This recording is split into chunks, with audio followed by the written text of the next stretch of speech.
This week, we're joined by Jay Kenneth, who served as one of the company managers for Mayor Levy Roll Along and is currently on tour with Kimberly Akimbo. The company manager plays a vital role in keeping Broadway production running smoothly. Stay tuned as we dive into what this job entails and hear some inspiring insights from behind the scenes of Broadway. Hello, Jay Kenneth. Thank you so much for joining Dreams of Performing today. Are you ready to go on a quest to answer some questions? Yes, I am. Let's go! Woo! Can you describe the role of a company manager and how it fits into the larger Broadway production team? Yes, so a company manager is the business executive of a show. And that's a big word, business executive. So basically, they're the person who is in charge of the money and the hiring and basically the management piece of the show, how people get to the show, um, also how people are hired, when they join the team. They also are in charge of sometimes ticket pricing and setting ticket prices for different performances. And they're also in charge of the box office. So all of the business parts of a show are what a company manager is in charge of. Mm-hmm. What does a typical day look like for you during a production run? So a typical day for me would be I usually start in the morning, like a regular person who goes to a job every day, usually around like 10 o'clock. And it's usually answering a lot of emails, and the emails can range from financial questions about how the show is doing. They can also range from ticket questions from the people that are in the show, but also people who are not in the show that want to come see the show, but also the box offices that we are in communication with. It could be emails from them, and also it can be vendors that we work with for the show. So Mm-hmm. that's a typical day is answering emails and meetings. Mm-hmm. How involved are you in the pre-production phase of a show? The pre-production, which means like before the show starts to do performances, it's basically all the company manager. There's besides the rehearsal process, the company manager is in charge of making sure that all of the crew and all of the rentals and all of the cast, that all of these people are able to get to rehearsal, get to the shop where they're making costumes or making props. The company manager is in charge of all of that. Mm-hmm. What's the process of coordinating with other departments like stage managing and marketing? So the company manager is actually in touch with the marketing team and the stage management team, I would say on any show on a daily basis. Maybe not the marketing team as much every day, but definitely stage management, just to make sure that everything is running smoothly at the show and any questions that stage management may have, specifically on the tour about travel or questions about people who are coming out to assist the show, when they're coming, where they're staying, and so management can set the schedule for them. Mm-hmm. How do you handle the financial responsibilities such as managing budgets and payroll? One day and one moment at a time. It can be very tedious. Yesterday I was actually working on our Amex. It's a American Express card that we have for the show, and all of our show purchases go through this Amex.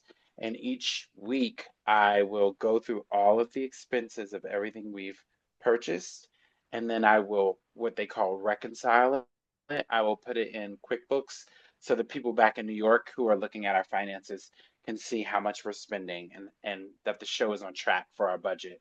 It's very tedious work. Um, but you just go slow you take it one step at a time, and if you make a mistake, you call for help. Yeah. Hmm. What is one of the biggest challenges you faced as a company manager, and how did you resolve it? It's a great question. Biggest challenge. The biggest challenge on this project that I'm on right now, uh, at the beginning, there was a lot of travel. There are 43 people in the company, but before that, in pre-production, we were like moving between 60 and 70 people coming to and from the production. And I had a lot of trouble knowing who was coming and who was going, when they were coming, when they were going, where they were staying, where they're going to be. And I had to sort of like make a calendar and also plan out my days to know that I need to just stay on top of it and look at it each day. And one day I was looking at it each hour because people were just coming and going so much. Hmm. How do you manage the pressure of ensuring a production runs smoothly, especially during unexpected events? That's a very great question. And I'm going to tell you about a story in Portland. We were just in Portland. We're in Las Vegas now, and then we were in Costa Mesa before this, which is Southern California. But when we were in Portland, we had to stop the show because there was smoke coming from an area in the audience, and the venue couldn't stop it. So we had to stop the show. But we had to tell the actors, do a show stop, and then vacate the building while they figured out what was going on. And I think the best thing to do in those situations is, you stay calm and you communicate to the people that you need to communicate to. And if you don't have the information, you say, I don't have the information, but this is what we've been asked to do. You just keep your cool and you answer everyone's questions and you sort of just work it out. The show ended up getting canceled that night because they couldn't figure out the problem, but that happens in theater, live theater sometimes. Shows get canceled. Mm. What's your approach to conflict resolution while dealing with Good cast job. crew issues? Great question. Um, Usually the first thing that we do as company managers is we just listen. Because sometimes people just want someone to listen to them. Like, don't you like when someone listens to what you're saying? Yeah, most of the time we just want to, people just want to be heard. So my first rule of thumb is to listen and then usually ask people to be sort of like mature or be respectful and be able to resolve the conflict themselves before we bring in like management and other people to help resolve. So listening is the first big piece of advice because sometimes after someone says something, they're now good. There's no conflict anymore because they just had to get it out. They just had to say it. Mhm, So listening's a big one for me. mhm. How do you build relationships with cast, crew, and producers while, while maintaining professional boundaries? Oh, that's a great question. I would almost say the same thing I just said is you listen to people. You listen and you take the opportunities that you have with producers or even cast and crew, and we hang out outside of work and we'll have a meal and we'll just talk. You listen to people talk about their life, where they come from, who their friends are, who their family is. Like doing those things helps you sort of build relationship and know who a person is outside of the work that they're doing. And that really helps you sort of learn who a person is and build relationship. Mhm. What What's the most rewarding part of working so closely with the people who bring a production to life? It's the most rewarding part. Oh, hmm. I think the most rewarding part is you get to build this world for audience members that get to come and escape the real world, to see a show and to have fun and to escape their lives even for a moment because the world is hard today. And when people get to come see a show, they get to forget about their world. They get to just kind of accept and take in the art. And I think that's the most rewarding part of what we do. You are currently on tour with Kimberly Akimbo. Are there Yeah. any differences in your role between staying local in NYC versus being on the road? Well, as you see, I'm in a hotel room, so I don't have like I don't have an apartment when that's maybe be the biggest difference is we're moving. So you sort of learn to find home inside of yourself more than like a building or a room. I think the biggest difference is with tour, the travel piece. On Broadway, I didn't have to worry. I only had to worry about Maria's travel because she was coming from Great Britain. But everyone else would just pop on the subway or pop in a car and they would get to the theater. But with the tour, I am literally helping everyone be housed in a hotel or be housed in another place, or I'm helping them travel via flight or bus to the next city. And that's a completely different thing than I was doing on Broadway. Hmm. Are there any standout moments or productions in your career that you'll never forget? I'll never forget Merrily. Merrily was my first show that I did as a company manager, and it's still like feels like a fever dream a little bit. That means like I'm like, did it really happen? It did happen. It was real. I know it was real because I'm talking to you and you were in it. So Merrily was real. Yeah, But yeah, Merrily was one of the best things I ever did in my life. So same. yeah. Oh yeah, you got so much more life. You're gonna do so much more. So I love that, but you'll never forget Merrily. What's something about your role that listeners might be surprised to learn?